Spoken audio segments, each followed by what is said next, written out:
ਵਾਹਿਗੁਰੂ ਜੀ ਕਾ ਖਾਲਸਾ ਵਾਹਿਗੁਰੂ ਜੀ ਕੀ ਫਤਿਹ। ਗੁਰੂ ਕੇ ਪਿਆਰ ਵਾਲਿਓ, ਇਸ ਇਤਿਹਾਸ ਦੀ ਵਿਚਾਰ ਵਿੱਚ ਇੱਕ ਮਹਾਨ ਨਗਰ ਇਤਿਹਾਸਕ ਸ਼ਹਿਰ ਦੀ ਗੱਲ ਆਪ ਜੀ ਦੀ ਸੇਵਾ 'ਚ ਅਰਜ਼ ਕਰਨਾ ਚਾਹੁੰਦਾ।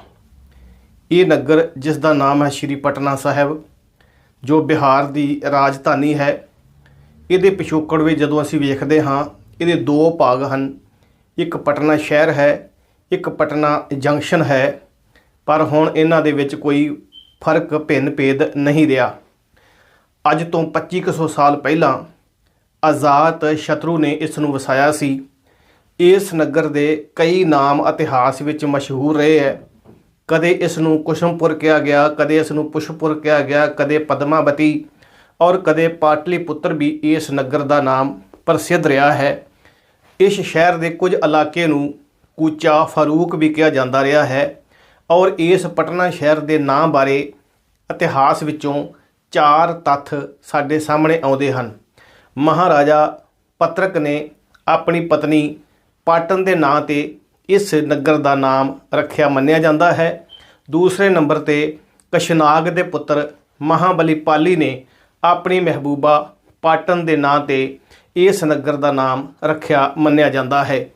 ਤੀਸਰੇ ਨੰਬਰ 'ਤੇ ਇਹ ਸ਼ਹਿਰ ਉੱਚੀ ਜਗ੍ਹਾ 'ਤੇ ਹੋਣ ਕਰਕੇ ਇਹਦੇ 4 ਚਫੇਰੇ 4 ਨਦੀਆਂ ਦਾ ਜ਼ਿਕਰ ਮਿਲਦਾ ਹੈ। ਨਦੀ ਗੰਡਕ ਹੈ, ਨਦੀ ਪੁਨਪੁਨ ਹੈ, ਨਦੀ ਸੋਨ ਹੈ ਔਰ ਨਦੀ ਗੰਗਾ ਹੈ।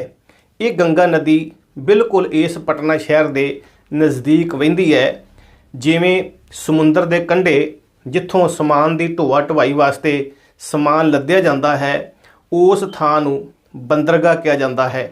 ਇਸੇ ਪ੍ਰਕਾਰ ਨਦੀਆਂ ਔਰ ਦਰਿਆਵਾਂ ਦੇ ਕੰਢਿਆਂ ਉੱਤੇ ਜਦੋਂ ਯਾਤਰੂ ਆਰ ਪਾਰ ਜਾਂਦੇ ਹਨ ਜਾਂ ਸਮਾਨ ਦੀ ਢੋਆ ਢਵਾਈ ਕੀਤੀ ਜਾਂਦੀ ਹੈ, ਜਿਸ ਥਾਂ ਤੋਂ ਇਹ ਭਾਰ ਬੇੜੀ ਦੇ ਵਿੱਚ ਲੱਦਿਆ ਜਾਂਦਾ ਹੈ, ਉਸ ਥਾਂ ਨੂੰ ਪੱਤਣ ਕਿਹਾ ਜਾਂਦਾ ਹੈ। ਲਾਤੀਨੀ ਲੋਕਾਂ ਦਾ ਇੱਥੇ ਬੜਾ ਆਉਣਾ ਜਾਣਾ ਸੀ। ਉਹ ਇਸ ਥਾਂ ਨੂੰ, ਇਸ ਪੱਤਣ ਨੂੰ ਆਪਣੀ ਬੋਲੀ ਦੇ ਵਿੱਚ ਪਟੂਨ ਕਹਿੰਦੇ ਸਨ। ਕਈ ਇਤਿਹਾਸਕਾਰਾਂ ਦਾ ਮੰਨਣਾ ਹੈ ਇਹ ਪਟੂਨ ਤੋਂ ਪਟਨਾ ਸ਼ਹਿਰ ਪ੍ਰਸਿੱਧ ਹੋ ਗਿਆ। ਚੌਥੇ ਨੰਬਰ ਉੱਤੇ ਇਹ ਮੰਨਿਆ ਜਾਂਦਾ ਹੈ ਕਿ ਜਿਹੜੇ ਲੋਕ ਦਰਿਆਵਾਂ ਤੇ ਨਦੀਆਂ ਦੇ ਕੰਢਿਆਂ ਉੱਤੇ ਵਸੇਬਾ ਕਰਦੇ ਹਨ, ਉਹ ਲੋਕ ਇੱਕ ਦੇਵੀ ਦੀ ਪੂਜਾ ਕਰਦੇ ਹਨ। ਉਸ ਦੇਵੀ ਦਾ ਨਾਮ ਹੈ ਪਾਟਨ ਦੇਵੀ। ਅੱਜ ਵੀ ਪਟਨਾ ਸ਼ਹਿਰ ਦੇ ਵਿੱਚ ਬਹੁਤ ਹੀ ਪੁਰਾਣੇ 2 ਮੰਦਿਰ ਵੇਖੇ ਜਾ ਸਕਦੇ ਹਨ, ਜਿਹੜੇ ਪਾਟਨ ਦੇਵੀ ਦੇ ਬਣੇ ਹੋਏ ਹਨ। ਕੁਝ ਇਤਿਹਾਸਕਾਰਾਂ ਦਾ ਮੰਨਣਾ ਹੈ ਕਿ ਪਾਟਨ ਦੇਵੀ ਦੇ ਨਾਂ ਤੋਂ ਇਸ ਸ਼ਹਿਰ ਦਾ ਨਾਮ ਪਟਨਾ ਪ੍ਰਸਿੱਧ ਹੋ ਗਿਆ। ਯੂਨਾਨ ਵਾਲੇ ਇਸ ਸ਼ਹਿਰ ਨੂੰ ਪਾਲੀ ਬੋਥਰਾ ਬੋਲਦੇ ਸਨ ਔਰ ਚੀਨ ਵਾਲੇ ਇਸ ਨੂੰ ਪਾਲਨ ਫਲਿਊ ਆਖਦੇ ਸਨ। ਭਾਵੇਂ ਕਿ ਔਰੰਗਜ਼ੇਬ ਬਾਦਸ਼ਾਹ ਨੇ ਇਸ ਨਗਰ ਦਾ ਨਾਮ ਅਜ਼ੀਮਾਬਾਦ ਰੱਖ ਦਿੱਤਾ ਸੀ, ਪਰ ਉਹ ਬਹੁਤਾ ਸਮਾਂ ਨਾ ਚੱਲ ਸਕਿਆ। ਇਸ ਨਗਰ ਦੇ ਵਿੱਚ ਕਈ ਪ੍ਰਮੁੱਖ ਘਟਨਾਵਾਂ ਵਾਪਰੀਆਂ ਹੋਈਆਂ ਹਨ ਔਰ ਮਹਾਨ ਸ਼ਖਸੀਅਤਾਂ ਸਮੇਂ-ਸਮੇਂ ਦੇ ਨਾਲ ਇੱਥੇ ਆਉਂਦੀਆਂ ਰਹੀਆਂ ਹਨ। ਕਹਿੰਦੇ ਨੇ ਕਿ ਵਿਆਕਰਣ ਦੇ ਰਚਨਹਾਰ ਪਾਣਿਨੀ ਨੇ ਆਪਣੇ ਗ੍ਰੰਥ ਅਸ਼ੁੱਧਾ ਅਧਿਆਏ ਦੀ ਇਸ ਨਗਰ ਦੇ ਵਿੱਚ ਰਚਨਾ ਕੀਤੀ ਸੀ। ਚਾਣਕਿਆ ਨੇ ਅਰਥ ਸ਼ਾਸਤਰ ਤੇ ਹੋਰ ਗ੍ਰੰਥਾਂ ਦੀ ਰਚਨਾ ਜਿਹੜੀ ਹੈ ਇਸੇ ਹੀ ਮਹਾਨਗਰ ਵਿੱਚ ਕੀਤੀ ਮੰਨੀ ਜਾਂਦੀ ਹੈ। ਚੀਨੀ ਯਾਤਰੂ ਹੀਨਯਾਨ ਔਰ ਫਾਹੀਵਾਨ ਇੱਥੇ ਆਉਂਦੇ ਜਾਂਦੇ ਰਹੇ ਹਨ।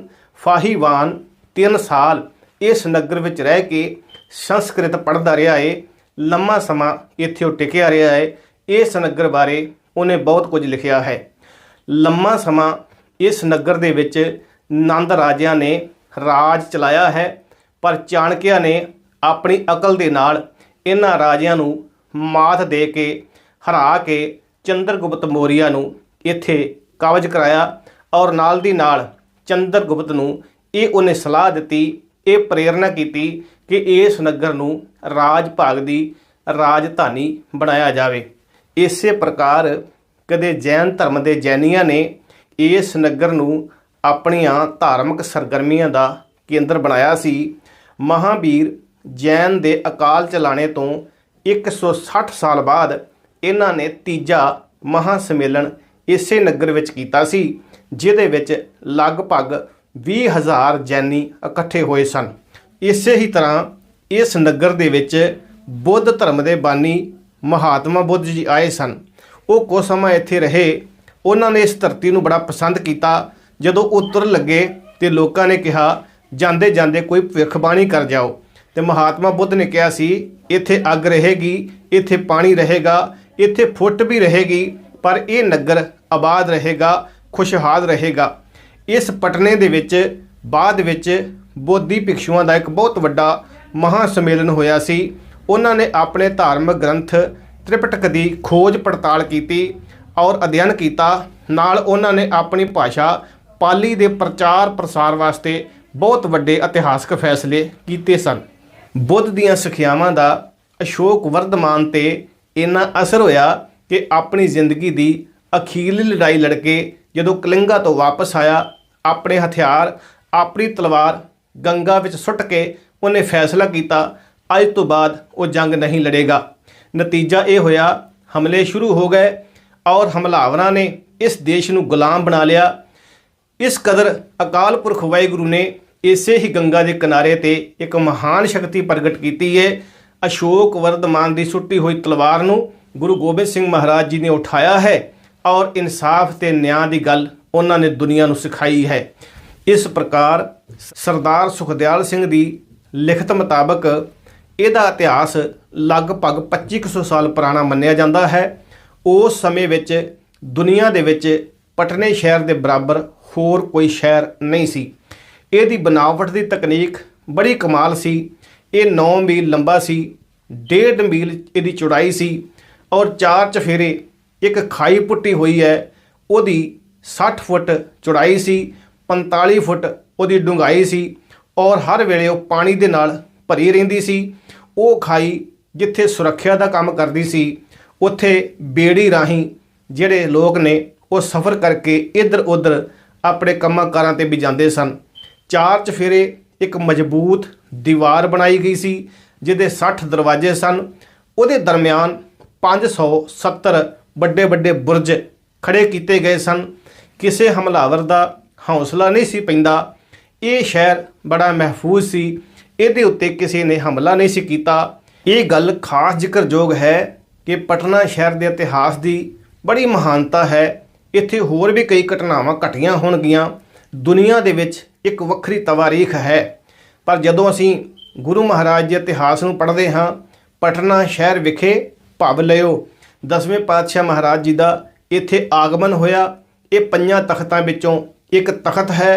इस धरती उत्ते 3 गुरु साहिबानां दे पावन चरण पए हन।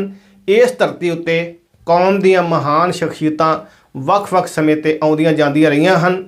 सब तो पहलां धन गुरु नानक महाराज सच्चे पातशाह पटने शहर विच कदों गए और पटने शहर दे विच सब तो पहला सिख किहड़ा सी? पटने शहर की संगत नूं गुरु हरगोबिंद साहिब महाराज जी ने खालसा संगत हुक्मनामे विच क्यों लिखिया? भाई गुरदास जी ने किहड़े-किहड़े सिखां दे नाम अपनी रचना विच दर्ज किए हुए हैं? श्री गुरु तेग बहादुर महाराज पटना साहिब दे विच अपने परिवार नूं लैके कदों पहुँचे सन और उत्थों दे उस वेले दे महान सिखां ने गुरु साहिब नूं किवें जी आया आख्या सी? पटने तो गुरु साहिब जी असाम क्यों गए सन? किहड़े राजे नाल गए सन? और किहड़े 2 राजियां ने जिन्हां ने जंग की तैयारी की हुई सी, जिहड़े एक दूजे दे खून दे प्यासे सन? उन्हां दीयां बेम्यान होईयां तलवारां नूं धन गुरु तेग बहादुर महाराज जी ने किवें म्यान विच करवाया? एक दूजे दे बड़े हुए वैरी खून दे प्यासे राजे अपनियां पग्गां वटा के किवें मित्र बने? गुरु तेग बहादुर महाराज जी ने किवें कला वरताई है? ये सारा इतिहास गुरसाखी दे YouTube चैनल तो सुन सकते हो। इस चैनल नूं सबसक्राइब करो और गुरु कीयां खुशियां प्राप्त करो। होईयां भुल्लां दी खिमा बख्शणी। वाहिगुरू जी का खालसा, वाहिगुरू जी की फतेह।